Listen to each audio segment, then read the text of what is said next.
Alô, alô, muito boa noite para você aí do outro lado. Eu sou o repórter Gustavo Ferreira do valorinvest.com. Começa agora o seu saldo do dia. Que dia? Dia 20 de setembro de 2022. Venho te contar que voltou a ser ouvido no mercado o bater de dentes da turma tremendo de medo do futuro da economia dos Estados Unidos. Amanhã está programada mais uma alta de juros por lá. E hoje a expectativa de recessão nos Estados Unidos ficou bem desenhada nos ativos. Curva de juros por lá para cima e bem para cima, renovando recordes em mais de década. Bolsas para baixo lá em Nova York, aqui no Brasil. No entanto, foi dia de ganhos. Veja só você, ainda reluz no mercado a foto tirada pelo ex-presidente, líder das pesquisas à presidência nesse ano, Luiz Inácio Lula da Silva. Do lado dele, se você não viu, dê aí seu Google, verá 8 ex-candidatos à presidência, alguns dele, em maioria até, nada alinhados à cartilha do mercado, mas a média dos investidores só tem olhos para um desses 8 ex-candidatos à presidência.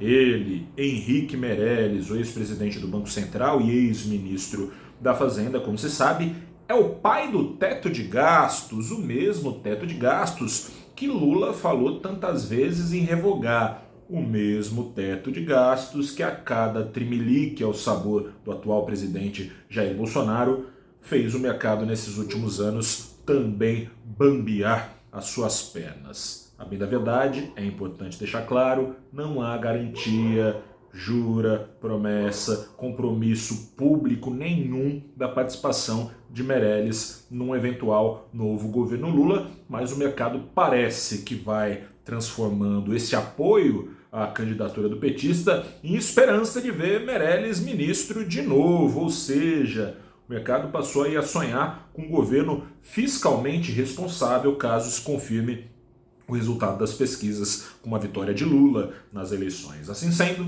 hoje o principal índice da Bolsa do Brasil diminuiu o passo, mas seguiu em alta agarrado às ações dos bancões, uma alta de 0,62%, na contramão das perdas de mais de 1% em Nova York, perdas também mais cedo registradas na Europa. E por que as ações dos bancões estão se dando bem sob efeito Meirelles? Seguinte, as ações dos bancos acabam sendo aquelas mais expostas ao risco fiscal. As companhias bancárias estão entre as principais detentoras de títulos de dívida que financiam o governo brasileiro. Sob temores de descontrole nas contas públicas, portanto, e sobretudo os investidores estrangeiros acabam diminuindo a exposição à Bolsa do Brasil por meio desses papéis dos bancões. Do mesmo modo, se diminui a percepção de risco iminente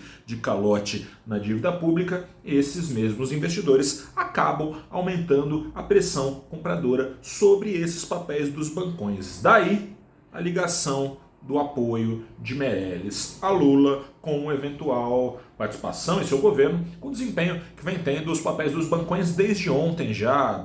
Os bancões têm sido liderados nesses 2 dias pelo papel do Itaú. Hoje teve uma alta de mais de 3% em 2 dias só, com alta de mais de 7%. As próximas semanas, é claro, vão dizer se os investidores ficaram mais ou menos emocionados do que deviam com esse apoio declarado do Meirelles ao Lula. Mas fato é que, diante dessa aliança, os papéis dos bancões estão subindo, a sensação de risco fiscal futuro parece estar diminuindo. Tanto é verdade que hoje, de novo, mesmo com a aversão ao risco predominando no exterior, o dólar se manteve em queda no Brasil por causa dessa sensação de aversão, por causa dessa aversão a risco, já uma queda mais moderada, não uma queda de mais de 2%, como foi ontem, uma queda de 0,25% aos R$ 5,15. Um grande abraço, boa noite e amanhã tem Super Quarta, hein? Alta de juros nos Estados Unidos, alta ou não de juros aqui no Brasil. Trarei o resumo dessa Super Quarta para você em mais um saldo do dia. Grande abraço, boa noite, até a próxima e tchau.